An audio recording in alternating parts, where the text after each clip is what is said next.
Local history that changed a nation. The Gettysburg Address. 77 years ago, our fathers brought forth on this continent a new nation, conceived in liberty and dedicated to the proposition that all men are created equal. Now we are engaged in a great civil war, testing whether that nation or any nation so conceived and so dedicated can long endure. We are met on a great battlefield of that war. We have come to dedicate a portion of that field as a final resting place for those who here gave their lives that that nation might live. It is altogether fitting and proper that we should do this. But in a larger sense, we cannot dedicate, we cannot consecrate, we cannot hallow this ground. The brave men, living and dead, who struggled here have consecrated it, far above our poor power to add or detract. The world will little know, nor long remember what we say here, but it can never forget what they did here. It is for us, the living, rather, to be dedicated here to the unfinished work which they who fought here have thus far so nobly advanced.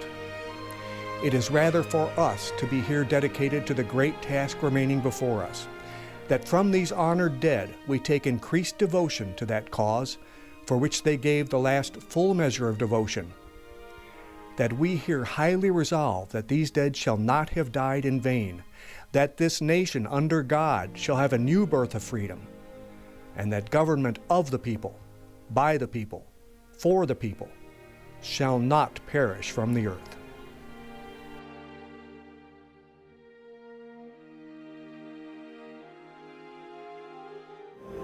One of only 5 copies in Abraham Lincoln's hand of the Gettysburg Address lives here at the Abraham Lincoln Presidential Museum in Springfield.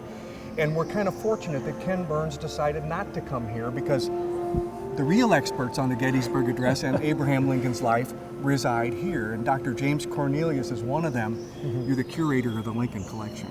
Yes, Mark. And it's a big day, isn't it? The 150th anniversary of the Gettysburg It's a very big day. Everybody likes round numbers.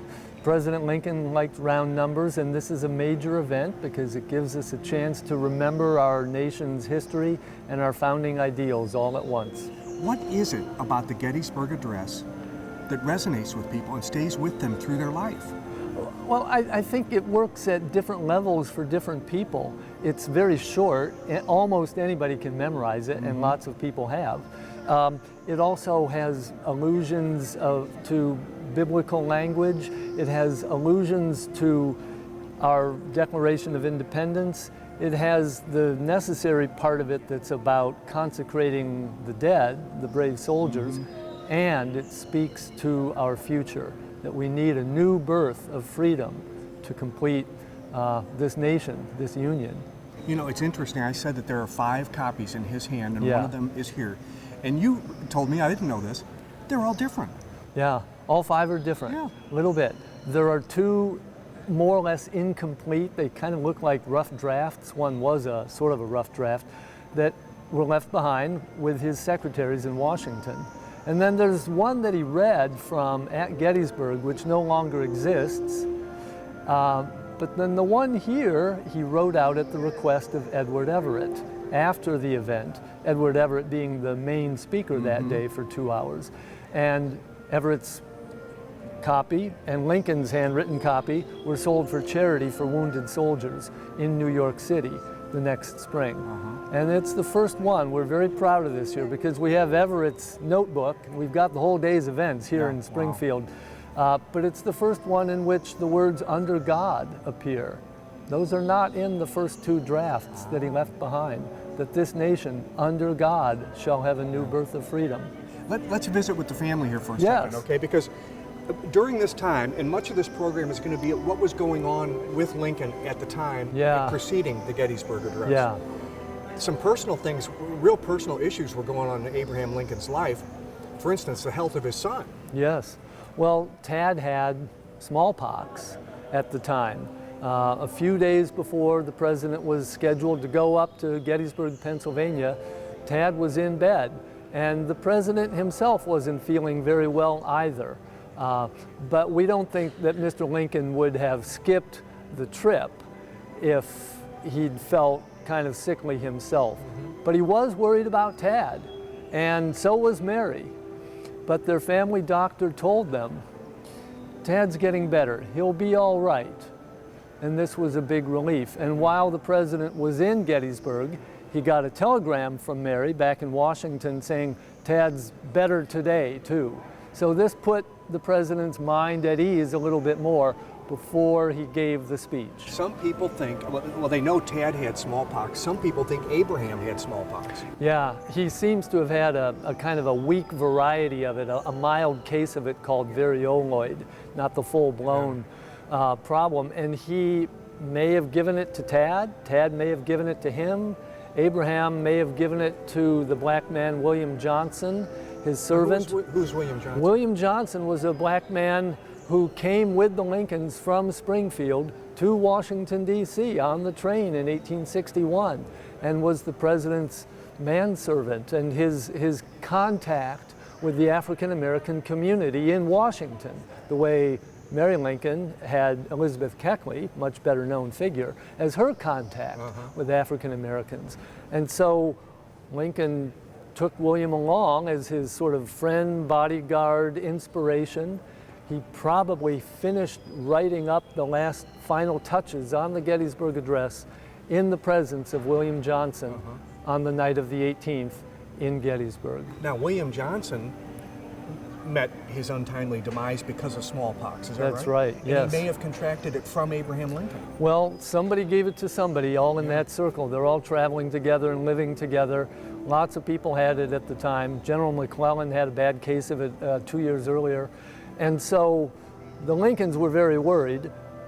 Their son, Willie, had died in the White House the previous year of typhoid. Unfortunately, as you say, William Johnson died of smallpox in early January, about 6-7 weeks after the trip to Gettysburg. And President Lincoln paid for his burial at Arlington National Cemetery. And the gravestone is still there. It says William H. Johnson, citizen. Citizen. Citizen. He's one of those people for whom Lincoln was writing the Gettysburg Address. It would have been unusual for a president, I think, to pay for a burial at Arlington, especially of a black man. Unprecedented as far as we know. Yeah. Arlington Cemetery, formerly in the possession of Robert E. Lee of Virginia, that was family property. There were unknown numbers of buried slaves on that land, but William Johnson would have been among the very first free blacks buried there. And now, of course, it's anyone with the credentials, such as Robert Lincoln, later Secretary of War, who is buried there also, as well as soldiers of all races. One last question about the Gettysburg Address and the sort of one of the oddities of it. It wasn't usual for a president to dedicate a cemetery, or was it the first national cemetery? It was an unusual thing for a president to do, was it not? You're right. This was an unusual event. It was historic in world history in the sense that the Battle of Gettysburg in July 1863 was the largest conflict ever fought in the Western Hemisphere, ever. And it was not the very first national cemetery in this country, but it was nearly the first, and it was certainly the biggest. And so to properly bury, to properly thank and consecrate all those soldiers fighting for their ideals in Pennsylvania, it was thought a good idea to have the nation's leading orator, Edward Everett, give the main speech, and the president to give the dedication itself of the cemetery.